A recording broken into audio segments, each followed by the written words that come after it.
தந்தை தாயும் நீ என் உயிர் துணையும் நீ சஞ்சல மறுதிருக்க வந்த தேசிக வடிவுண்ணி உனையலாள் மற்றொரு துணைக்கானே அந்த மாதியும் மலப்பரும் ஜோதியே ஆதியே அடியார் தம் சிந்தை மேவிய ஆயுமானவனும் சிறகிரி பெருமானே ஆதியந்தம் காட்டாத முதலாய் எமை அடிமைக்கா வளர்த்து எடுத்த அன்னை போல நீதி பெருங்குருவாணி மனம் பார்த்து எட்டா நிச்சயமாய் சொச்சமதாய் நிமலமாகி பாதமிடும் சமய நெறியாகி மௌனத்தோர் வாழ்வெளியாய் வயங்கா நின்ற ஜோதியை என்னுடைய துணையை நாடி கண்ணீர் சொரிய இருகரம் குவித்து தொழுதல் செய்வான் அகர உயிரெழுத்து அனைத்துமாடி வேறாய் அமர்ந்தகன் அகிலாடம் அனைத்துமாடி பகர்வனையெல்லாம் ஆடி பரவலாகி பரமாகி சொல்லிய பாணியாகி துகளன சந்தர்ப்ப விகற்பங்களையெல்லாம் தோயாத அறிவாகி சுத்தமாகி நிகரில் பசுபதியான பொருளை நாடி நெட்டுயிர்த்து பேரம்பான் நினைதல் செய்வான். தாயுமான சுவாமிகள் பாடல்கள் வகுப்பு 100வது வகுப்பு பொன்னை மாதிரியில 77வது பாடல். மொத்த பாடல் வரிசையில் 270வது பாடல்.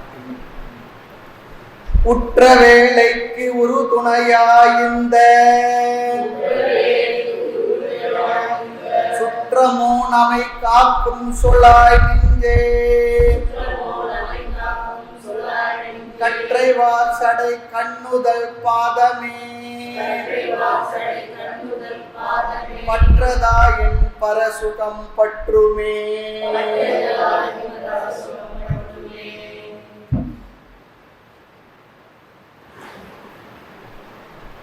தாயுமான சுவாமி பாடல்கள் 100வது வகுப்பு. 100 வகுப்புகள்ல 270 பாடல்களை நாம பார்த்திருக்கின்றோம்.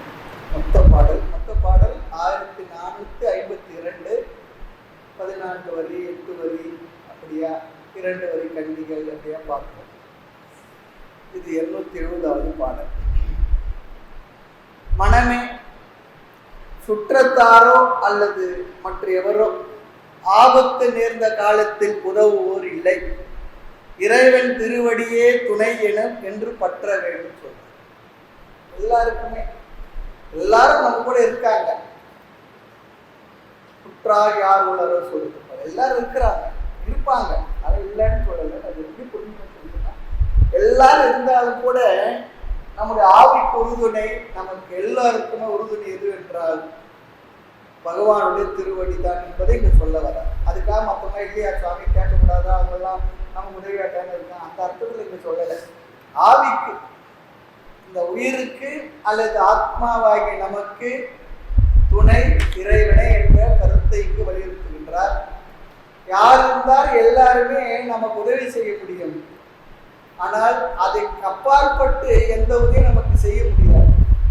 அது எல்லா காலத்திலும் எல்லாரும் நம்ம கூட இருந்து செய்வாங்கன்றது முடியாத காரியம். ஆகவே சொல்றார், மனமே ஆபத்து நேர்ந்த வேலைக்கு அந்த காலத்தில் இந்த சுற்றமோ உறவு முறைகளோ பொருந்திய துணையான்னு கேட்கிறார். அதுதான் நம்மை காப்பாற்றுமா என்று சொல்வாயாக. அது கேட்கிறார், கேள்வியா கேட்கிறார். யார் இடத்துல கேட்கிறார்? தன்னுடைய மனதிடத்திலே கேட்கிறார், நெஞ்சின் இடத்திலே நெஞ்சம்ன்ற மனம், மனத்திடத்தை கேட்கிறார். ஆக கற்றையாக நீண்ட சடைக்கற்றைய உடைய நெற்றிக்கண்ணை உடைய கண்ணுதலான், 3 கண்ணன், 3 கண்ணா மும்முதலா அதான் சொல்றாரு பாரு. 3 உலகத்தும் கருணை பொழி தோன்றலை அப்படிதான் தாய்மலர் சொல்லுவார். ஆக 3 கண்ணன். நம்ம குழந்தைங்க மிரட்டுறது 5 கண்ணை வரான்னு சொல்லுவோம். அந்த பயம் இருக்குது. 5 கண்ணை வரான், 10 கண்ணை வரான், ஓடி பண்ணிடுவான், அப்படி பண்ணிடுவான், குழந்தைகளை பயன்படுத்தும். இந்த காலத்து அந்த காலத்து குழந்தை பயந்து, இந்த காலத்து குழந்தை நம்மளை பயன்படுத்திடும். நான் பார்த்துட்டேன்னே சொல்லுவோம். ஆகவே இறைவன் திருவடியை, அவங்க திருப்பாதமே நமக்கு பற்றுக்கோடு. அப்படி அவன் மீது அந்த பற்றுக்கோடு உண்டாகிவிட்டால் மேலாகிய சிவானந்த இன்பம் அதுல பற்று வந்துடுமா. ஒன்றை விட்டா எதுல பற்று வரும், இன்னொன்று பற்று. நாம கூட பார்க்கலாம் சாதாரண வாழ்க்கையில் வீட்டில் ஏதோ பிரச்சனை, ஏதோ கொஞ்சம் மனசு இருக்கு, என்ன பண்ணுவோம், நேரா கோயில் இருந்ததுன்னா அங்கே வந்து அமைதியாக உட்காந்துட்டு போவோம். சில நேரம் சொல்லிட்டு வருவோம், அவங்க கொஞ்சம் ஆட்டு காட்டினா சொல்லாத வந்துடும். ஆசிரமம் பக்கத்துல இருந்து அங்கேயும் வந்துடுவோம். நமக்கு தெரியும் இவர் எப்படி வந்திருக்காரு. ஆசிரமத்தில் இருந்தோம்னா என்ன ஆச்சு இருன்னு சொல்லிட்டு நாம அவங்க தகவல் கொடுத்துருவோம். ஒன்றும் பதட்டப்படாதீங்க, இங்கே இருக்கிறாரு, ஒரு நாள் 2 நாள் இருந்துட்டு வந்துடுவாரு. பெரும்பாலும் நண்பர்கள் தான் அப்படி. தாய்மார்கள் ரொம்ப ரேர், வரமாட்டாங்க. எப்படி இருந்தாலும் வீடு அங்கேயே இருந்து அவஸ்தைப்பட்டுக்குவாங்க.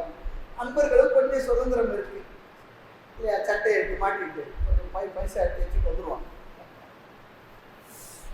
இருக்கும். அதனால சிவானந்தம் ஒன்றுல பற்று போச்சுன்னா அடுத்ததுல எங்க வந்து விழுவும்னா நேரா இறைவனுடைய திருவடி தான். நம்பிக்கை உள்ளவர்கள் அதுவும் இல்லைன்னா என்ன பண்ணுவாங்க, வேற இடத்துக்கு போயிடுவாங்க. அதுதான் நீங்க விஸ்வரூபம் எடுத்திருக்கு போதைப் பொருள்.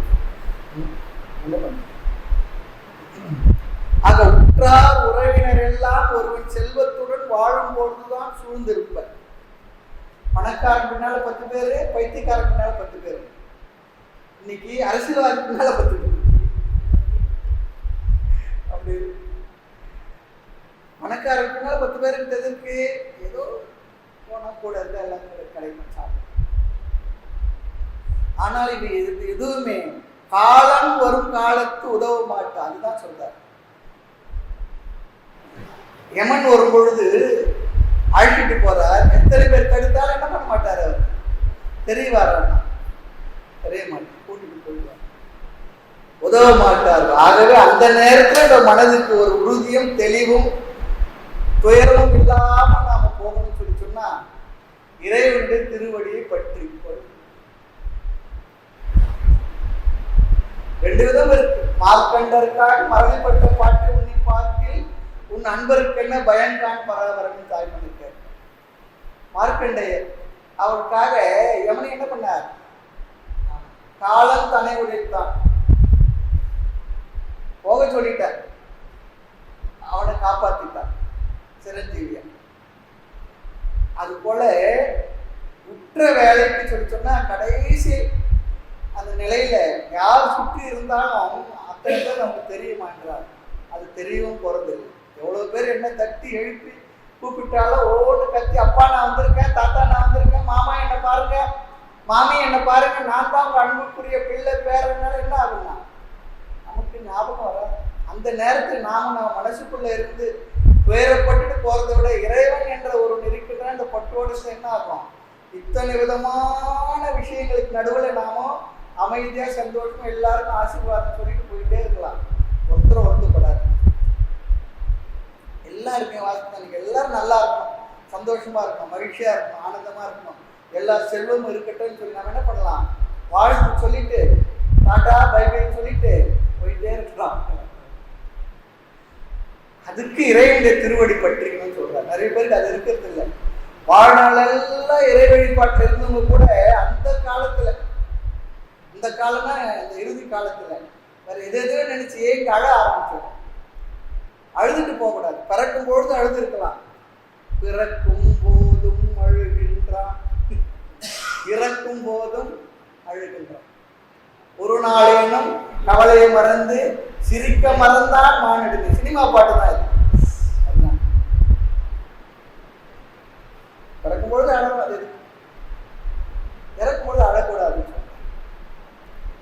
சுற்றி இருக்கவங்களா அழுதாலும் நாம சிரிச்சுக்கிட்டே போற அளவுக்கு மன தெளிவோடு இருக்குன்னு சொல்லி சொன்னா, நான் எங்க போறேன், நான் இறந்து போறேன்னு மற்றவங்க நினைக்கிறாங்க, இல்லாத போற மற்றவங்க நினைக்கிறாங்க. அப்படி இல்லை, நான் என்று இருப்பவன் தானே, என்றும் இருப்பவன். ஆனந்தமா சந்தோஷமா வந்தேன், இந்த உடல்ல வெளிப்பட்டேன், என்னென்ன செய்யணும் காரியங்களை நிறைவேற செய்தேன், எல்லாருக்கும் என்னால முடிஞ்சதை வஞ்சனை இல்லாத அழகா அருமையா செய்த போதும். இனி இந்த உடலும் என்ன ஆயிடுச்சு, போதும் முடிவாயிடுச்சு. இந்த உடலும் முழுமையா உபயோகப்படுத்தி ஆயிடுச்சு. இனி இதுக்குள்ள இருக்கிற வாய்ப்பு இல்லை, போயிட்டு வரேன் சந்தோஷமா. ஆமா, சிஇஓ அப்படின்னு சொல்றதுக்கு கூட என்ன பண்ணணும், முடிஞ்சா பார்க்கலாம், அடுத்த பிறவிகளை பார்ப்போம், அது யாருக்கு தெரிய போகுது, அவ்வளவுதான். பகவான் ரொம்ப அற்புதம் இல்லை. என்ன அந்த பிறவில போன பிற்பாடு வேற நம்ம இதே மனித பிறவிலே அவங்க வீட்டிலே பறந்துருந்தாலும் நம்ம கிளைம் பண்ண மாட்டோம். என்ன முடியாது, அவங்க மறைச்சு வச்சுட்டார். அதெல்லாம் பகவானுடைய அந்த கம்ப்யூட்டர் சிஸ்டத்துல லாக் பண்ணிடலாம், முழுமையா பண்ணிட்டார், லாக் பண்ணி வச்சுருக்கார். ஞாபகம் வந்துட்டா ரொம்ப போயிடும். அதுவே உற்ற வேலைக்கு உறுதுணையா இந்த சுற்றமோ நம்மை காக்கும் கேட்கிறார். உற்றார் யார், பெற்றார் யார், அவருடன் பிறப்பால் பிள்ளைகள் யார், மற்ற ஆறு இருந்தாலே மாளும் பொழுது உதவுவரோ. பட்டினத்தார் கேட்கிறார். உற்றார் யார் உளரோ உயிர் கொண்டு போகும் பொழுது, குற்றாலத்துறை உத்தமரெல்லாம் நமக்கு உற்றார் யார் உளரோ, குற்றாலத்தானே கூறுன்னு சொன்னார். அதான் சொல், கண்ணுதல் பாதமே பற்றதாயும் பரசுகம் பற்றுமே. ஆனால் அந்த துக்கம் இல்லாத அமைதியா சந்தோஷமா போகணும். உடல் உபாதை இருக்கும், சிரமம் இருக்கும், சில நேரத்தில் நம்ம ஞாபகம் இருக்காது, இருந்தாலும் கூட ஆழ் மனதில் இந்த எண்ணம் இருந்துட்டா கடைசி கால துன்பங்கள் மரண வேதனைன்றாங்களே அது உடலுக்கு தான் இருக்கும், மனசுல இருக்காதுன்னு சொல்றாங்க. அந்த அளவுக்கு நம்ம மனதில் ஆழ் மனதுல இந்த விஷயங்கள் போய் உட்கார்ந்துருக்கோம். அது பார்க்கணும். அதுக்காக தான் இந்த விஷயங்கள் எல்லாம் வாழ்நாள் எல்லாம் நம்ம செய்த ஜபம், தியானம், பூஜைகள், கேட்ட விஷயங்கள் எல்லாம் கடைசி காலத்துல நம்ம கை கொடுக்கணும், கை கொடுக்கணும்.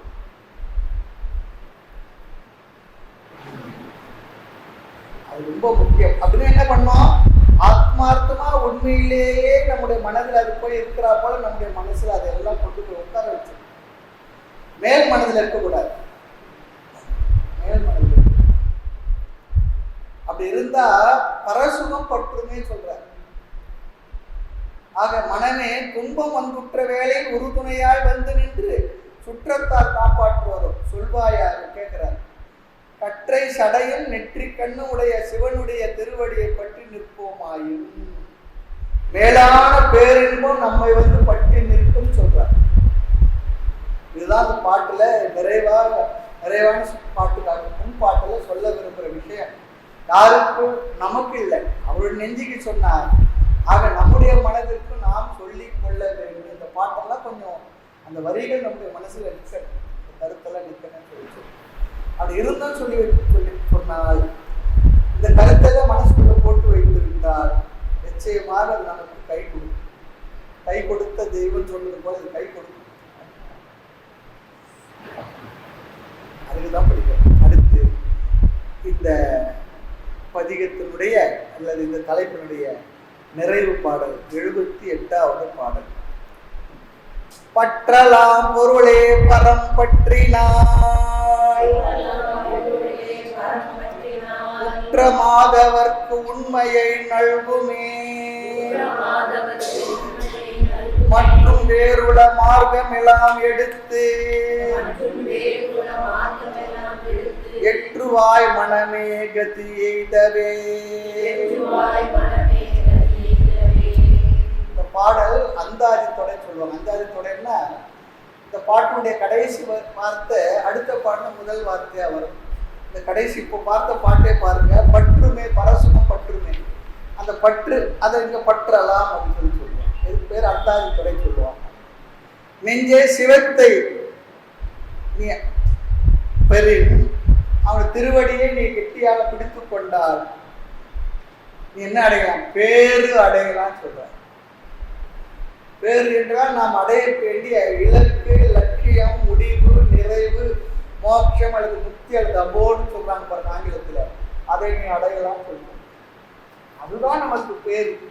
எவ்வளவு இருந்தாலும் சரி, எது இருந்தாலும் சரி, ஆறு இருந்தேன் ஆறு போயேன் ஆரம்பதாம் இன்னொரு சீரிருந்தால் ஏழை உயிவேன்னு சொல்றார் தாய்மன் பராபரம். எல்லாம் இருக்கட்டும், அதெல்லாம் ஒன்றுமே குறவே இல்லை, அதெல்லாம் தப்பும் இல்லை. அதுக்காக தான் வந்தோம், அதுக்காக தான் வாழணும். எல்லாம் தேடினோம், ஆடினோம், ஓடினோம், பறந்தோம், பாடுபட்டோம், எல்லாருக்கும் எல்லாம் செய்யணும், அதெல்லாம் இருக்கணும். அவங்கெல்லாம் இருந்துதான் நமக்கு இந்த வாழ்க்கைக்கு உதவி புரிந்திருக்கிறார்கள், துணை புரிந்திருக்கிறார்கள், நம்ம பக்குவம் கொடுத்திருக்கிறார்கள், நம்மை பக்குவப்படுத்தியிருக்கிறார்கள், நம்மால் பிறரும் பக்குவப்பட்டிருப்பார். நிறைய இருக்கு. ஒரு சுவாமி சொன்னார், முதல் பேச்சு என்ன எனக்கு கற்றுக் கொடுத்தது, ரெண்டாவது பேச்சுல நான் கற்றுக் கொடுத்தேன். அது பிரம்மச்சரிகள் சொல்லுவோம். இது அப்படிதான் எல்லாரும். ஆக இறைவனே பற்றக்கூடிய பொருள். இறைவன் தான் நாம் பற்றக்கூடிய பொருள். நம்முடைய உபாசனைக்குரிய பொருள் அதுதான், அல்லது நாம் நினைக்க வேண்டிய பொருள் அதுதான். நாம் உபாசனை பண்றோம் இத நிறைய விஷயங்கள், அது இல்லை, இது இல்லை, அப்படி இல்லை, இப்படி இல்லை. எதை உபாசனை பண்ணல? உபாசனை என்ன? நினைக்கிறது தானே. சிவமே சிவமே சொல்றதுக்குள்ள என்ன பண்றோம் நம்ம? அவன் தரும் நினைவையெல்லாம் அகற்றிலே சொல்றார். அவனே அவனே சொல்றது சிவனே சிவனே சொல்லி சொன்னார். ஆனா என்ன பண்றோம்? அவனே அவனே தான் சொல்லிட்டு இருக்கோம். சிவனே சிவனே சொல்றதே இல்லை. ஆவை எடுத்துட்டு அங்க சீயை போட்டுக்கணும், சிவனே சொல்லி சொல்லணும்.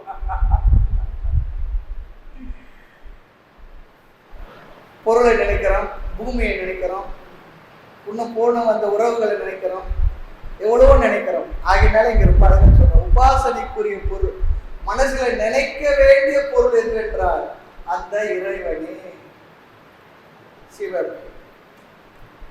அவனை பற்றியே ஏனைய பற்றுகளை விட்டு இருப்பின். அதெல்லாம் இருக்கணும். குருமாராஜ் சொல்றது போல வாழ்க்கையில ஒரு கையில உலகத்தை பிடிச்சுக்கோ, ஒரு கையில இறைவனை பிடிச்சுக்கோ. வாய்ப்பு வரும்பொழுது ரெண்டு கையில இறைவனை பிடிச்சுக்கோன்னு சொல்றாரு. நம்ம என்ன ஆகுறது சொல்லுச்சுன்னா, வயது ஆக ரெண்டு கையில இல்லை, முன்னொரு கை கடிச்சா கூட நம்ம உலகத்தை தான் பிடிச்சிருக்கோம், இறைவனை பிடிச்சிக்கிறது இல்லை. அப்படி ஆயிடுது. அப்படி ஆயிடுது.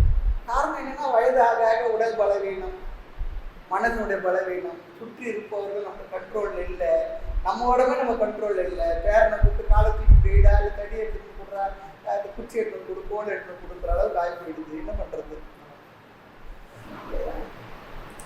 எதுவுமே நம்மளோட கட்டுப்பாட்டில் இல்லை. ஆனா மனசு மட்டும் என்ன பண்ணுதுன்னா, அவருக்கு கட்டுப்பாட்டில் வரல, இவருக்கு கட்டுப்பாட்டில் வரலன்னு ஏங்குது, தவிக்குது, வருந்துது, எல்லாரும் மேலே கோபம் வருது. எல்லாரும் நம்ம செய்தவங்களாம் நினைச்சு இவ்வளோலாம் செய்துமே, ஓடினமே, ஓடி வந்து இப்படிலாம் செய்து பாடுபட்டோம், நமக்கு யாரும் பார்த்த அளவுக்கு பாடுபடுது, உதவியா இல்லை. நாம அப்படிதான் இருப்பான். இதுதான் உலக நியதி, இயல்பு. இதுதான். அது நமக்கு புரியணும். ஆனா மனசை அதை அக்செப்ட் பண்ணிக்க மாட்டேன். வேதாந்தமும் தத்துவமும் இதெல்லாம் தெரிஞ்சிருந்தவங்கன்னா, ஆமா எல்லாருக்கும் செய்த உண்மைதான், எல்லாரும் பாடுபட்ட உண்மைதான், ஒருத்தரையும் குறை வைக்க உண்மைதான், எனக்கு இவ்வளவு குறை வைக்கணும், அதுவும் உண்மைதான், அதுதான் நிஜம், அதுதான் நிதர்சனம், அதுதான் உலகத்துல எல்லாம். அதனால யாரையும் திட்டாதே, பேசாதே, செல்வ பெண்டாட்டி திருப்பாவை. அது போல யாரையும் குறை சொல்லாம ஆனந்தமா அமைதியா மனசை வச்சுக்கிட்டு போக தெரியும். போன வாரம் சொன்னேன்னு நினைக்கிறேன், வித்யாசாகர் சொல்லிட்டு ஒரு ஜெயின் முனிவர், ரொம்ப நல்லா இருக்கு, இம்ப்ரெஷனா. நம்ம பிரைம் மினிஸ்டர் கூட போய் பார்த்துட்டு வந்தார் கொஞ்ச நாளைக்கு முன்னே. ஒரு 10 நாளைக்கு முன்னே தகவல் வருது, அவர் வந்து மகா சமாதி அடைந்தார். எப்படின்னா உடம்பு முடியல, 75 வயசு என்ன ஆகுறது, டாக்டர்னு பார்த்துருக்காங்க. அவர் சொல்லிட்டு அதுக்காக ஒரு வார்த்தை சொல்றாங்க, அவங்க ஜெயினிசம் போதும் சொல்லி முடிவு பண்ணிட்டாரு. அண்ணா ஆகார இதுக்கு தண்ணி கூட குடிக்கணும். 3 நாளா 4வது நாள் அமைதியா போயிட்டார். அது நமக்கு இருக்க முடியுமா? அது இருக்கும்போதே தபஸ் பண்ணியிருப்பாரு. கேள்விப்பட்டிருக்கேன், சில பேர்லாம் கிராமங்கள்ல வயதானவங்கள்லாம் சொல்லி கேள்விப்பட்டிருக்கேன். எந்திரிக்க முடியல, பாத்ரூம் கூட போக முடியல அப்படின்னா என்ன பண்ணியிருக்காங்க, போதும் சொல்லி முடிவு பண்ணி சாப்பிடாத இருந்து அந்த உடலினுடைய சக்தி படி 3 நாள் 5 நாள் 10 நாள் அப்படியே இருந்து அப்படியே உடல் போய் ஹாஸ்பிட்டல் கொண்டு போன என்ன பண்ணுவாங்க, கடைசி நேரம் வரைக்கும் என்னென்னவோ பண்ணி முடிஞ்ச வரைக்கும் அவங்களுக்கு அதுக்காக. சில பேர் தான் இல்லை முடியாது, வீட்டுக்கு கொண்டு போய் ஏதோ பார்த்துங்க, அதுவா இயல்பாக போட்டோன்னு சொல்லுவாங்க. ஆனால் கடைசி வரை என்னவோ அந்த ஜீவனுக்கு அந்த உடம்புக்கு துன்பம் கொடுத்து என்னென்ன பண்ணுங்க அவ்வளோ பண்ணி போன பிற்பாடு சரி அது சொல்லி கொடுத்து அனுப்பிடுவாங்க. இயற்கையா நல்லதா இருக்கு. அதெல்லாம் இருக்கும்பொழுது அதெல்லாம் மனசை நினைச்சு அப்படி ஆனா இப்படிதான் ஆகணும்னு சொல்லிட்டு அந்த அளவுக்கு பயிற்சி இருக்கணும், மனசுல அந்த ஒரு உறுதி இருக்கணும். இருந்தாதான் போதும், இனி உடம்பு முடியலன்னா இனி அப்படிலாம் பண்றதுக்கு நான் வாய்ப்பு தர மாட்டேன், அமைதியா இருந்தா போயிடுறேன், எல்லாரும் விட்டுடுங்க, நமஸ்காரம். சுத்தி இருக்கவங்களும் ஒத்துக்கணும். அதுவும் இருக்கு. இந்த உலகத்துல ஒண்ணு இருக்கு, அப்படி பார்க்காத சரின்னு சொல்லிட்டாரு விட்டவங்க என்ன பண்ணுவாங்க, அவங்களுக்கு வாழ்நாள் முழுக்க திட்டு கிடைக்கும்.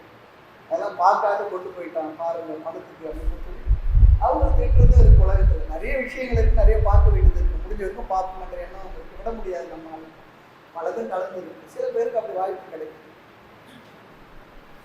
ஆகவே ரொம்ப அழகா சொல்றார், ஏனைய பற்றுக்களை விட்டிருப்பின் முக்தி இன்பம் அப்பொழுதுதான் கூடும். அதான் சொல்ல, பற்றலாம் பொருளே பரம். நாம பற்றுகின்ற பொருள் அதுதான் மேலானது, அதுதான் நினைக்கத்தக்கது, உபாசனைக்குரியது என்று பற்றினால் என்ன ஆகுமா, உற்ற மாதவருக்கு உண்மையை நல்கும். பற்றற்ற கண்ணே பிறப்பருக்கும் மற்ற நிலையாக காணப்படும். குறள் சொல்லு, பற்றுக பற்றற்றான் பற்றினை அப்பற்றை பற்றுக பற்று விடற்கு சொன்னார். அவனை பிடிச்சுக்கா, மற்றதெல்லாம் பற்றுதான் விட்டு போயிடுச்சு. நெல்லை எடுத்த பிறகு பதரை தூற்றி விட வேண்டும், அதுதான் உண்மை, அதுதான் நியாயம். ஆகவே சிவபெருமானை பற்றி கொண்டு, நிறைய இடத்துல சொல்றார், சிவம்லாம் சொல்றதுனால சிவபெருமான இறைவனை பற்றி கொண்டு மற்றும் வேறுள்ள மார்க்கம் எல்லாம் எடுத்து எற்றுவாய் சொல்றார். அறவே புறக்கணித்து விடு சொல்றார். மற்ற எல்லாவற்றையும் புறக்கணித்து விடு.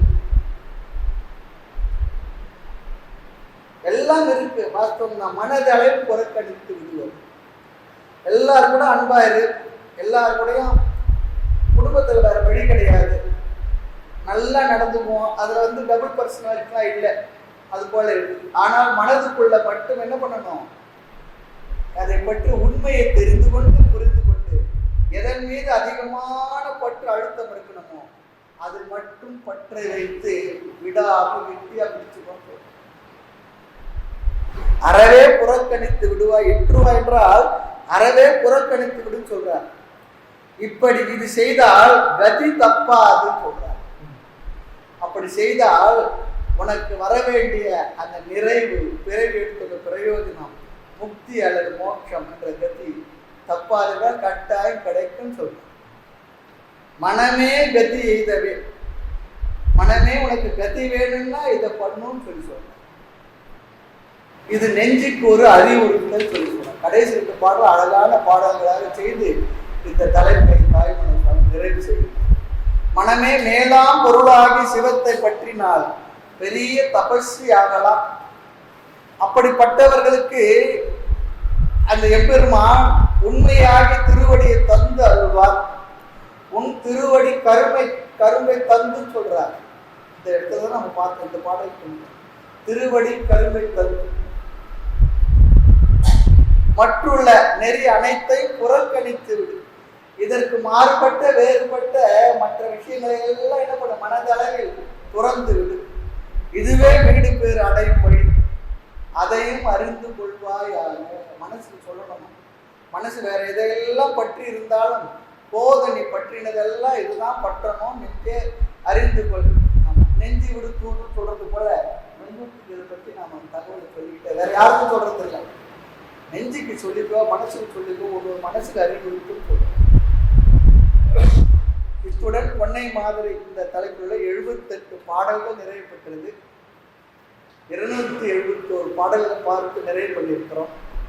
100 வகுப்புகள் ஆகியிருக்கு இதுவரையிலும். ஏதோ தாய்மன்ன சுவாமியுடைய அருள், குருவனுடைய அனுகிரகம், பகவானுடைய ஆசீர்வாதம் அல்லது பேரருள் நம்ம இத்தனை பாடல்களை பார்க்க வச்சிருக்கு. உண்மைதான், இதுதான் உண்மை. நாமெல்லாம் நினைச்சா நாம் பார்ப்போம் அப்படின்றதுலாம் இல்லை. ஏதோ நம்ம கொடுத்து வச்சிருக்கு, அந்த புண்ணியம் நமக்கு இருக்கு. அந்த நல்ல வார்த்தைகளை காதில் கேட்கறது மட்டும் இல்லை, அந்த பொருள்களையும் புரிந்து கொள்வதற்கு தெரிந்து கொள்வதற்கு ஒரு வாய்ப்பு. அதனால் சாதாரணமாக கிடைக்கிற விஷயம் இல்லை என்பது தான் சத்தியம், உண்மை. நம்ம என்ன இன்னொரு பெருசாக நினைப்போம், அப்படிலாம் இல்லை, உண்மை அது இல்லை. அடுத்து 19வது தலைப்பு ஆரணம். ஆரணம் சொல்லி சொன்னா பாடல் தொகுப்பு ஏன் இந்த பேர் வந்து முதல் எழுத்து அது வருது. ஆரண மார்க்கத்து ஆகம வாசினா அற்புதமாய் நடந்தருளும் காரணம் கண்டும் அப்படி சொல்லி இந்த பாட்டு தொடங்குறதுனால பொதுவாக எந்த அந்த பாடல் அந்த அது அதிகாரம் தொடங்குதோ அது முதல் எழுத்து தலைப்பா வைக்கிறது ஒரு பழக்கத்தில் இருக்கு. பொன்னை மாதரே பூமியை நாடினால பொன்னை மாதிரி வச்சிருக்கார். இங்க ஆரண மார்க்கம் சொல்லி ஆரம்பிக்க ஆரணம் தலைப்பு வச்சிருக்கார். இந்த ஆரணத்தினுடைய முதல் பாடல் 272வது பாடல் வரிசையில, மொத்த பாடல் வரிசையில இதுவும் அந்தாதி தொடை தான். கடைசி அப்படிங்கிற வார்த்தை அடுத்த பாடலுடைய முதலாவது. ஆரண மார்க்கத்து ஆகமவாசி அற்புதமாய் நடந்தருளும் காரணம் உணர்த்தும் கையும் நின்மையும் கண்கள் மூன்றுடைய என் கண்ணே பூரண அறிவில் கண்டிலம் அதனால் போற்றி புந்தியோடிருந்து தாரணி உள்ள மட்டுமே வணங்க தமியனின் வேண்டிட தகுமே.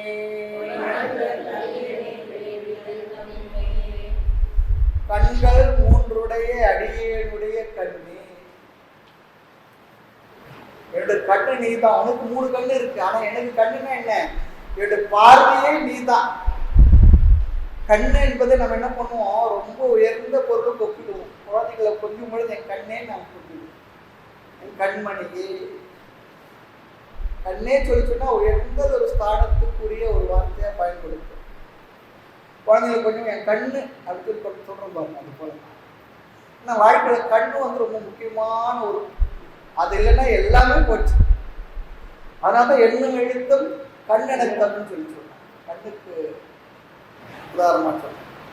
ஆக என்னுடைய கண்ணு, உனக்கு என்ன 3 கண்ணு இருக்கு. ஆரணம் எனும் வேதமாகிய மார்க்கத்தில் வேதமாகிய வீதியில் சொல்லி சொல்றேன்.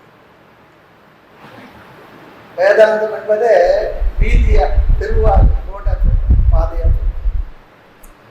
அதில் ஆகமமாகிய குதிரை அற்புதமாய் நடந்தருளுகின்ற காரணத்தை ஆரண மார்க்கத்து ஆகமவாசி அற்புதமாய் நடந்து அருளும். ஆகமவாசி என்றால் ஆகமம் என்ற குதிரைன்னே சொல்லிடு. வேதாந்த வீடேறியல் சொல்றாரு. அது போல வேதாந்தம் என்பது வீதி, அதுல பயணிக்கின்றவர்கள் அது குதிரை பாதை நடந்து போறது. அது என்ன ஆகமம் சொல்லி அந்த காரணத்தை உணர்த்தும். உன்னுடைய கையும் சின்முத்திரையுடன் கூடிய திருக்கரம். அவர் சின்முத்திரை இருக்கு தெரியுது இல்லையா? அதுக்கு நான் முட்டு வச்சு உட்கார்ந்துருக்கார். ஆணவம் காமியம் மாயை என்பதை நீக்கி ஜீவன் என்ற இந்த விரல் அந்த பரம்பொருள் என்பதில் ஒடுங்கி இருப்பது அல்லது அதோடு சேர்ந்து இருப்பது. 3 விலகி இதுதான் சின்முத்திரை. சின்முத்திராங்க செங்கைக்குள்ளே அடக்கி வாசமரும் சச்சாரம் மீது என்னை ஒரு ஞான மத்த கஜமென வளர்ந்தாய் சொல்றார். சின்முத்திரை அது ஒரு அவருடைய அடையாளம். சின்முத்திரை அந்த திருக்கரமும் மெய்யும், மெய்யும் என்றால் அவங்க திருமேனியும் பூரண அறிவுக்குள் நிறைவான அறிவினால், ஞானத்தினால் அல்லது வியாபகமாகிய அறிவினால். அறிவானது எங்கும் வியாபித்துள்ளது. அல்லது அறிவில் தான் இறைவன் அல்லது மற்ற பொருள் எங்கு வியாபித்துள்ள விஷயங்கள் தெரிந்து கொள்கின்றோம். அறிவில் தான் தெரிந்து கொள்கின்றோம். ஆக வியாபகமாகிய அறிவினால் கண்டிலம், அதுல கண்டிலம் அடியேங்கள் காணவில்லை, நான் அதை உன்னை காணவில்லை. அதனால் என்ன பண்ணுவோம், தாரணி. தாரணி சொல்லி சொன்ன அழகா சொல்றார். இந்த உலகத்தில் உள்ள எல்லா பொருளும் தாங்கி நிற்பதால் இந்த பூமிக்கு தாரணி என்று பெயராம். தாரணி சொல்லி சொன்ன தமிழ் ரொம்ப விசேஷமான மொழி தான். லாங்குவேஜ்ல ஒவ்வொரு வார்த்தைக்குள்ள ஒரு அர்த்தம் அடங்கி இருக்கு. நாங்கள் சில சொற்களை சகஜமா சாதாரண பயன்படுத்தி இருக்கோம். ஒவ்வொரு வார்த்தைக்குள்ளும் ஒரு அழகான அர்த்தம் உட்கார்ந்து. தாரணி சொல்லி சொன்னா எல்லாவற்றையும் தாங்கி நிற்பதால் இந்த பூமிக்கு தாரணி என்று பெயர். நான் வேணா குழந்தைக்கு தாரணின்னு பேர் வச்சிருந்தா அந்த அர்த்தத்தை புரிஞ்சுக்கணும். நிறைய பேருக்கு தான் பேர் சொல்றாங்க. இந்த பேருக்கு என்ன பார்த்தோன்னு சொன்னான் அந்த தம்பி சொல்றாரு, என்னவோ இதுல இன்டர்நெட்ல பார்த்து வச்சுட்டேன்னு சொல்றாரு. இன்டர்நெட்ல பார்த்து வைக்கிறது இன்டர்நெட்டா பேர் வைக்கிறது? இதே இந்த வாரத்தில் வரணும்னு சொன்னா இன்டர்நெட்ல பார்த்து எனக்கு பிடிச்சிருந்து வச்சுட்டாரு. சரி வச்சுட்டு பரவாயில்லப்பா, அதுக்கு என்ன அர்த்தம்னா,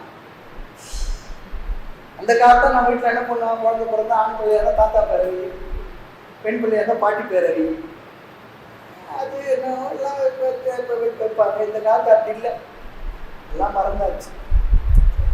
அந்த ஆழ்வார் சொல்லுவார், உங்கள் மூத்த பிள்ளைக்கு என் முகில்வண்ணன் பேர் வைத்து. ஏன்னா குழந்தைங்க மேலே ஒரு அன்பு இருக்கும். ஒவ்வொரு பேர் விட்டு கூப்பிடும் பொழுது நாராயணான்னு சொல்லி கூப்பிட்டோம்னா அந்த நாராயணன் நினைச்சு பாரு, என்னதான் கூப்பிடுறாரு பாருங்க, உரிமை கொண்டாடுவார். ஒரு சின்ன கதையே இருக்கு. ஆமா, புராணத்தில் வாழ்நாள் முழுக்க அவன் செய்யாத பாவம் இல்லை. ஆனா பெரிய அவங்க பையன் பேரு நாராயணன் வச்சுட்டார், தெரியாது. அவன் பேர்ல அவருக்கு கொஞ்சம் பாசம்.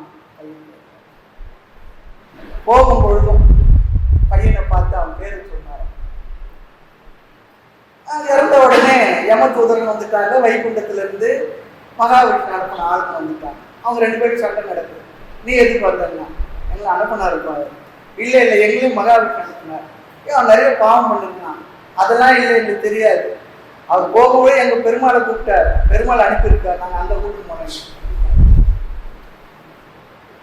அப்போ கடைசி நேரத்தில் அப்படி சொல்லணும்னு சொன்னான். ஆனா கடைசி நேரத்தில் சொல்ல முடியுமா தெரியாது. அப்போது நினைவுன்னு எனக்கு தெரியாது. அப்ப என்ன பண்ணணும், இருக்கும்போது சொல்லி வச்சிருக்கணும். அதனால ஆழ்வார்னு சொல்லுவோம், அப்போதைக்கு இப்போதே சொல்லி வைத்து. கண்ணு ஒரு பக்கம் போய் உடலெல்லாம் எப்படி இருக்கும் தெரியாது, மனசு எப்படி இருக்கும் தெரியாது, அந்த நேரம் யாரும் நினைக்கும் தெரியாது. அவங்க என்ன பண்றேன், இப்பவே நான் அவங்க சொல்லி வச்சுக்கப்பா. அது அப்போது இப்போதே சொல்லி வச்சேன் அரங்கமா நகருவா. எவ்வளவு அழகா சொல்லி கொடுத்துருக்காங்க. நிறைய சொல்லி கொடுத்து நமக்கு தெரியாது, தெரியல. பேர் சொல்லி நம்ம சொல்லணும். அப்படி போய் சொல்லிட்ட பார்த்துன்னு சொல்ற பாரு. இந்த குழந்தைலாம் பிறந்தா அந்த காலத்துல உன் பொண்ணு நம்ம பேரனுக்கு தான் இவனுக்கு தான் அப்படின்னு சொல்லுவோம். லௌகிகத்துல இருக்கு. அந்த காலத்துக்கு அப்படிலாம் சொல்ல முடியாது. அதெல்லாம் எப்படி கூட மாறிட்டு பாப்பா எதை பார்க்க இப்பெல்லாம் முடியிருக்கோம். அந்தந்த நேரத்துல எல்லாம் இறைவன் நினைச்சு வச்சிருக்கோம். நினைச்சு வச்சுன்னா அரிசி நினைச்சு வைக்கிறவன் மாவு ஆட்டுறதுக்கு அது இல்லை, அது நினைத்து வைத்து விட வேண்டும். நினைப்பறவே நினைந்தேன்னு சொல்லி முடிஞ்ச போதுதான் பஞ்சாட்சரத்தை சொல்லணுமா, நாராயணன் சொல்லணுமா, முருகன் சொல்லணும், அதெல்லாம் சொல்லி வச்சிருக்கு. நிறைய சொல்லி வச்சிருக்கு. அப்படி சொன்னாலே இந்த மனசுல ஆழத்துக்கு போகுமா தெரியாது. அதனால கடைசி நேரம் சொல்லணும்னா முன்னே நினைச்சிருந்தா தான் அந்த நேரம் சொல்ல முடியும். ஆகையினால இறைவனுடைய பெயரை நிறைய சொல்லி வச்சிருந்தோம். நாத்தரும் பேரை நாஸ்திகம் பேசுறது இல்லை. நான் மறைக்குன்னு சொல்லுன்னா நம சிவாய. நான் மனசுனா கூட உள்ளக்குள்ள என்னன்னா மனசு அது இறைவன் நாமத்தை சொல்லிக்கிட்டே இருக்கும். அது எப்போ சொல்லணும், நிறைய நாம சொல்லி சொல்லி பழகி இருந்தா நம்ம அமைதியா இருக்கணும். மனசு அது சொல்லிக்கிட்டே இருக்கும். மனசுக்கு ஒரு பெரிய இயல்பு இருக்கு. எதை நினைக்கிறோமோ அதை மறுபடியும் அன்கண்ட்ரோலா நினைச்சுக்கிட்டே இருக்கும். சில நேரம் அப்படி வரும், நினைக்க வேண்டாம் நினைச்சா கூட. அப்ப இதை நினைச்சு வச்சுட்டு என்ன பண்ணும் அந்த மனசு, அதையும் சொல்லிக்கிட்டு இருக்கும். நாம தான் பழகணும். அதுதான் சொல்ல பூரணம் தாரணின்றதுக்காக வந்தோம் இல்லையா. இந்த பூமியில் இருக்கின்ற வரையிலும் போற்றி புகழ்ந்து இந்த மனதோடு தங்கி இருந்து சிந்தித்துன்னு சொல்றார். அழகான வார்த்தை. இந்த உடலில் இருக்கும் பொழுது இருக்கும் வரையிலும் உன்னை போற்றி புகழ்ந்து இந்த மனதோடு தங்கி இருந்து சொல்றார். நமக்கு எதை விட்டு போனால் மனசை விட்டு போக முடியாது. போக முடியுமா? என்னை விட்டு ஓடி போக முடியுமா? மனசு சொல்லுது, நான் சொல்லல, மனசு சொல்லுது. என்னை விட்டு எங்கேயுமே ஓடி போக முடியாது. இங்க இருந்து இப்ப கோவம் வந்து ரிஷிகேஷ் போயிடுறேன்னா கூட ஃப்ளைட் டிக்கெட் ஏறி உட்காந்தானே எதை விட்டுட்டு போக முடியாது. மனசை விட்டு போக முடியாது. அந்த மனசுக்குள்ளதான் எல்லாரும் உட்காந்துக்கிட்டு இருக்காங்க. ஆமா, ஒரு ஆளுக்கு டிக்கெட் வாங்கணும், மனசுக்குள்ள 100 பேர் உட்காந்துக்கிட்டு இருக்கிறாங்க. வந்தவன் போனவன் இருந்தவன் இல்லையா, வீட்டுல இருக்கிறவங்க போனவங்க எல்லாரும் உட்காந்துருக்காங்க. அவங்க தான் யார் டிக்கெட் வாங்க 2 ஃபிளைட் இருந்தாலும் போதாது, அவ்வளோ பேர் கூட்டிட்டு போகிறது. ஒரு ட்ரெயின் போதாது, அவ்வளோ பேர் உள்ள உட்காந்துட்டு இருப்பாங்க. வாழ்நாள் முழுக்க நம்ம சந்தித்த ஆட்கள் எல்லாம், விவகாரங்கள் எல்லாம், நமக்கு யாரெல்லாம் முதுகுல குத்துனானோ, வஞ்சனை பண்ணானோ, வேற என்னென்ன பண்ணானோ, நமக்கு எதாவது செய்தானோ, நல்லது நினைச்சேன், கெட்டது செய்தேன், நல்லது செய்து ரொம்ப குறைவா தான் இருப்பாங்க. இருக்கு, எல்லா வாழ்க்கையிலும் இருக்கு, இல்லைன்னு சொல்ல முடியாது. வித் ஆல் தட் நல்லா இருந்தாலும் கூட நான் என் மனசை எப்படி வச்சுக்கிறேன், அதுக்காக தான் வந்தேன். இதெல்லாம் பண்றவங்க இந்த விஷயங்கள்லாம் சிந்திச்சுக்கிட்டு வேற வேற நினைச்சுக்கிட்டு பேசிக்கிட்டு காலத்தை போக்குறதுக்கு இல்லை. காலத்தை போக்கினேன்னு சொல்றாரு. போதும், போக்கின காலெல்லாம் போதும். போற்றிலே நின்னை எந்தோ போக்கினே வீணே காலம் ஆற்றிலே அகண்டானந்த ஐயனை காட்சிக்கான வருக என்று அழைத்தால் என்று வாழ்வுண்டோ வந்து கேட்கிறேன். போதும், இப்ப நினைச்சதெல்லாம் எல்லா வயசு வரைக்கும் எல்லாரும் நினைச்சுட்டு பார்த்து பேசிட்டு இனி என்ன நினைக்கணும்னா, அவங்க புண்ணியம் இருந்தால், குருவனுடைய அனுகிரகம் இருந்தால், பகவானுடைய ஆசீர்வாதம் இருந்தால், நம்முடைய பிராரப்த துணையும் இருந்தால் என்ன நினைக்கலாம்னா, இந்த நினைப்பு வந்துகிட்டே இருக்கும். வரணும். இந்த பூமியில் இருக்கின்ற வரையும், அது இந்த மனித உடல் இருக்கின்ற வரையிலும், மனித மனம் இருக்கின்ற பொழுதுதான் இதையெல்லாம் நினைக்க முடியும், போற்ற முடியும், புகழ முடியும், பாராயணம் பண்ண முடியும், பஜனை பண்ண முடியும். ஒரு ஆடு மாடு உடம்புல வெளிப்பட்ட இதெல்லாம் நம்மளால பண்ண முடியாது. உங்களுக்கு தெரியுமா சாப்பிட்டா? நமக்கு தெரியாது. ஆனா நமக்கு இப்போ நமக்கு தெரியுது, இதுதான் மனித உடல் வெளிப்பட்ட மனசுல தான் நினைக்க முடியும். ஆக போற்றி புகழ்ந்து இந்த மனதோடு தங்கி இருந்து சிந்தித்து தொழும்படி தமிழனே வேண்டிட விரும்பத்தக்கதாகவும் கேட்கிறேன். எவ்வளவு ஆழமா கேட்கிறாரு. பூமியில் நான் இருக்கணும்னா அவன் எப்பவும் வேண்டிட்டே இருக்க, எப்பவும் நினைப்பேன். நான் மறைக்கணும்னு சொல்லுவேன். நெஞ்சே நீ நினையா கண்கால் காண்மீன்களோ கைகால் கூப்பி தொழில் திருவந்த மாலையில அழகா சொல்றார். கடல் நஞ்சுண்ட கண்டல் தன் நெஞ்சே நீ நினை தமிழனே வேண்டிட விரும்பத்தக்கதாகும். வேதமும் ஆகமும் இறைவனால் தரப்பட்டதாயினும் வேதம் பொதுவாகவும் ஆகும் சிறப்பும் ஆகும். இது சைவ சித்தாந்தம் சொல்லுவாங்க. வேதத்தை ஒத்துக்குவாங்க, வேதம் பொது, எங்க ஆகமம் தான் சிறப்பானது அப்படின்னு சொல்லுவாங்க. ஆக இறைவன் திருவடியாகிய முக்தி நிலையை அடைவிக்கும் வேத வேதமானது மார்க்கமாகவும் ஆகமும் அந்த மார்க்கத்தில் பயணம் செய்வதற்கு உதவியாக இருக்கக்கூடிய வாகனமாகவும் ஆகின்றது. அப்படி ஒரு இன்டர்பிரேஷன். ஆரண மார்க்க அந்த நான் ஆகமத்தை வாகனமாக வைத்து அற்புதமாக நடந்து அருள்கின்றாய் எனக்குன்னு சொல்றார். நீ வகுத்த மார்க்கத்தில் ஒழுங்கா போயிட்டு இருக்கேன்னு சொல்ற. காரணம் உணர்த்தும் கை, காரணம் உணர்த்தும்னா அந்த சின்முத்திரை தான் சொல்றாரு. காரணம் உணர்த்தும் எல்லா ஒன்றும் இதுக்குள்ள அடங்கின ஆணவம் கண்மம் மாயை என்பதற்கு விலகி நீ ஆத்மா, நீ இதோட சேர்ந்துக்காத, நீ இப்படி வந்துடுன்ற. நாங்க சொல்லுவோம் சில நேரத்துல அவங்களோட சேராது வந்துடும் சொல்லி சொல்லுவோம். அது போல இவங்களோட சேர்ந்து இருக்கு கை வருது, இந்த மூணோட சேர்ந்து இருக்கு. என்ன பண்ண இதை அப்படி கொண்டு வந்து இதோட சேர்ந்து இந்த பெருவரில் என்ன பண்ணுவோம், இறைவன் பிரம்மம் இதோட சேர்ந்து அந்த சின்முத்திரியுடைய அடையாளம் இதுதான் சொல்லி சொல்றேன். காரணம் உணர்த்தும் கை என்பது சின்முத்திரையோடு கூடிய திருக்கரத்தை. இந்த திருக்கரத்தால் உண்மை உணர்த்திய உண்மைகள் பல. அந்த உண்மைகள் என்ன என்பதை ஞான ஆசிரியர் மூலமாக தெரிந்து கொள்ளுங்கன்னு சொல்றாரு. ஞான ஆசிரியர் மூலமாக தெரிந்து கொள்ள.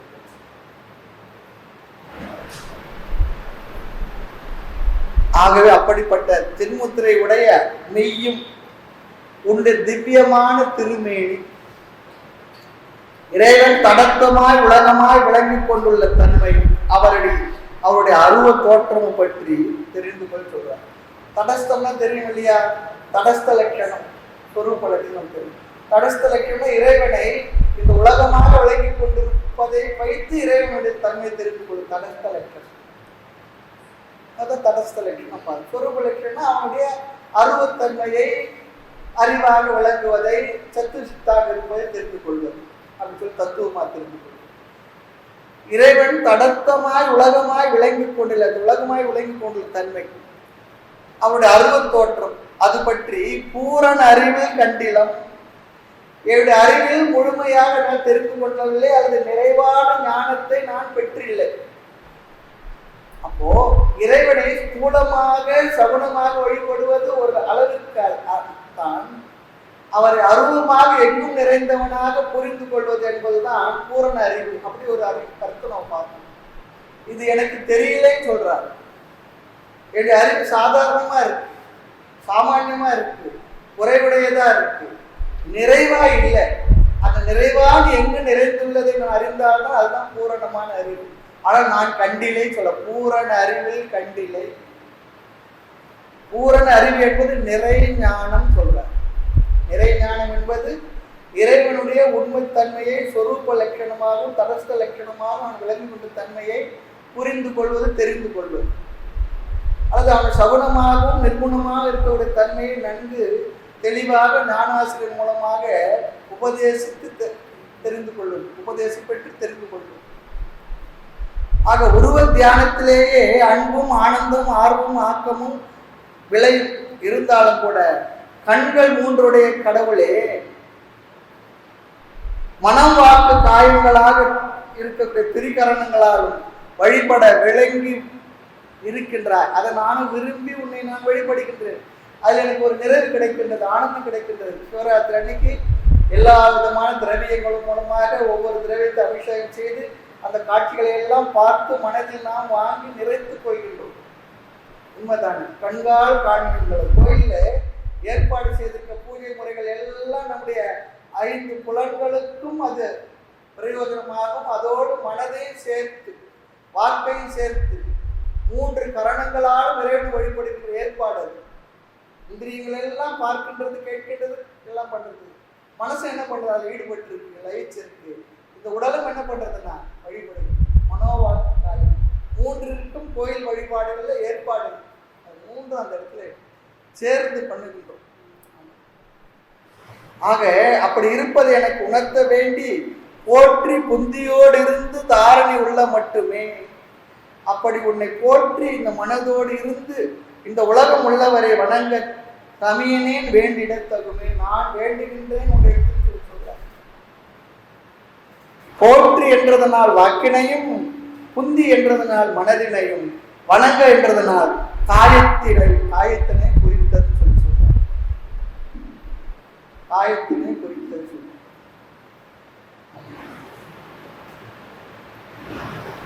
மனம் வாக்கு காயம். போற்றி சொல்றதுனால வாக்கில தானே சொல்றோம், வாக்கில தான் சொல்லணும். கொஞ்சம் எக்கோ இருக்கு, கொஞ்சம் சரி பண்ண. வாக்காலும்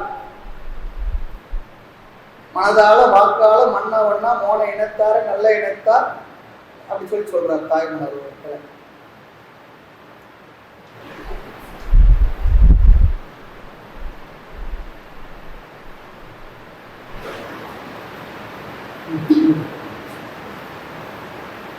ஆக போற்றி என்றதனால் வாக்கினையும், புந்தி என்றதனால் மனதினையும், வணங்க என்றதனால் காயத்தினை குறித்ததா. இறைவனை உருவ திருமேனியாக பாவித்து வழிபடுவது சிறப்பு தான். அப்படிதான் நம்ம போக முடியும். முதல்ல ஆரம்ப படிக்க குழந்தைங்களுக்கு பெரிய ஸ்லேட் இருந்தா கூட அந்த ஸ்லேட் முழுக்க என்ன பண்ணுது, ஆண்டு பெருசா எழுதி பழகும். ஒவ்வொரு எழுத்து அவ்வளவு பெருசா எழுதி பழகும். இப்போ மனசுலயே இருக்கு அந்த எழுத்தெல்லாம். அது போல இறைவனை உருவ திருமேனியாக நிறைய பேருக்கு கேட்டிருக்காங்க. அச்சுவை பெரிதும் வேண்டேன் அரங்கமா நகர்வுலான்னு சொல்லி அங்க வந்து ஒண்ணு திருப்பார்கடல்ல அல்லது வைகுண்டத்துல நீ நல்லா கால் நீட்டு சுகமா படுத்திருப்ப. ஸ்பிரிங் கட்டல் மேல, அவருக்கு ஸ்பிரிங் கட்டல் எதுன்னா ஆதிசேஷன். ஆமா, அம்மா அவனுக்கு கால் மடியில் உட்காந்துக்கிட்டு உன்னோட சேர்ந்து இருப்பாங்க. நான் அங்க வந்து நமஸ்காரம் பண்றதை விட இந்த உலகத்திலே இருந்து நானும் சந்தோஷமா உன்னை வணங்கிட்டு இருக்கேன்றாரு. எப்படி கேட்கிறாரு, அங்க வந்து அங்க எதுக்கு நான் வரணும், இவ்வளவு பாடுபட்டு இதுக்கு அவ்வளவு தூரம் போகணும், நான் இங்கே பார்த்துக்கிறேன். உருவ திருமேனியாக பாவித்து வழிபடு சிறப்பானது. அதனால என்ன கிடைக்கும்? மனம் பக்குவம் அடையும், பண்பாடு அடையும். உண்மைதானே? ஆனா அருவத் திருமேனி என்ன? வழிபடுவதற்கு இல்லை, அறிந்து முக்தி பெறவே. உருவத் திருமேனியை வழிபடலாம், அருவத் திருமேனியே ஆகாசத்துல ஆணி அடிச்சு மாலை போட்டு வழிபட முடியுமா?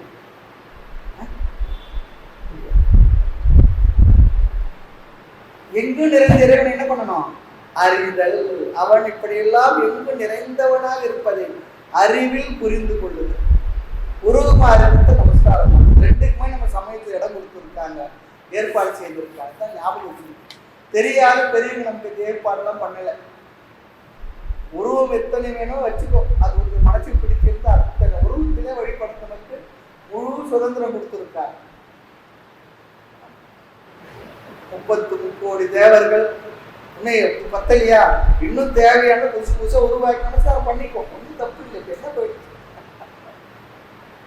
மூர்த்திகள் எத்தனை தேவர்கள், அதெல்லாம் உனக்கு மனசுக்கு சந்தோஷம் கொடுத்தா சரி, பக்குவப்படுத்து.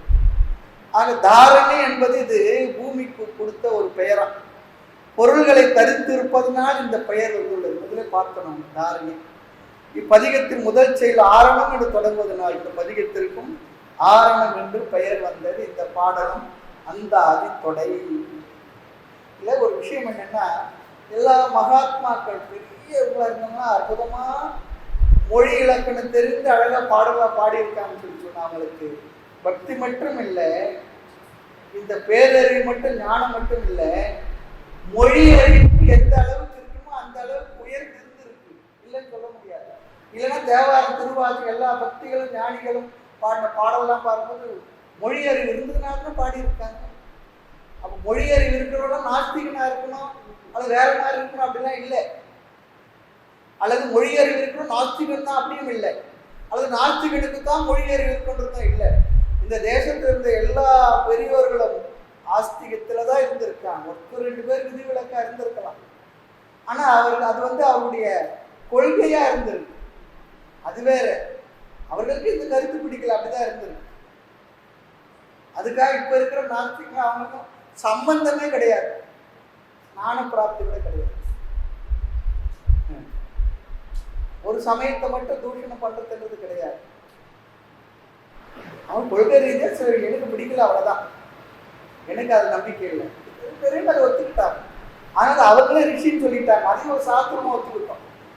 சார்வாக மதம், நாஸ்திக மதம், அதுவும் நம்மளோட தரிசனங்களை ஒன்றா வச்சிருக்கு. ஆனால் அவர் தர்மிஷ்டர்கள், தர்மம் தவறாதவர், நேர்மை தவறாதவர், ஒழுக்கமான வாழ்க்கை வாழ்பவர், ஏமாற்ற மாட்டாங்க, பொய் சொல்ல மாட்டாங்க, வேற மாதிரி நடந்துக்க மாட்டாங்க. அடுத்து, எனது கண் போன்றவனே, வேதம் எனப்படும் வீதியில் ஆகமம் எனப்படும் குதிரை மிகவும் அற்புதமாக நடந்து செல்லும். என வாழ்க்கையும் அப்படிதான். இந்த உண்மையினை எனது திரு கைகளும், உன்னுடைய சின்முத்திரை காட்டி நின்ற கைகளும், திருமேனியும், உன்னுடைய திவ்யமான அந்த மேனியும், 3 கண்களும் உணர்த்து நிற்கின்றன. இதனை நிறைஞானம் கொண்டு என்னால் அறிய முடியவில்லை. ஆனால் இப்பொழுதுள்ள சிற்றறிவோடு இருந்தாலும் பரவாயில்ல, இந்த சிற்றறிவோடு இருந்து இந்த உலகம் உள்ள மட்டும் உன்னுடைய திருவடிகளை போற்றி வணங்குவதற்கு தனியனாகி நான் விரும்புகின்றேன்.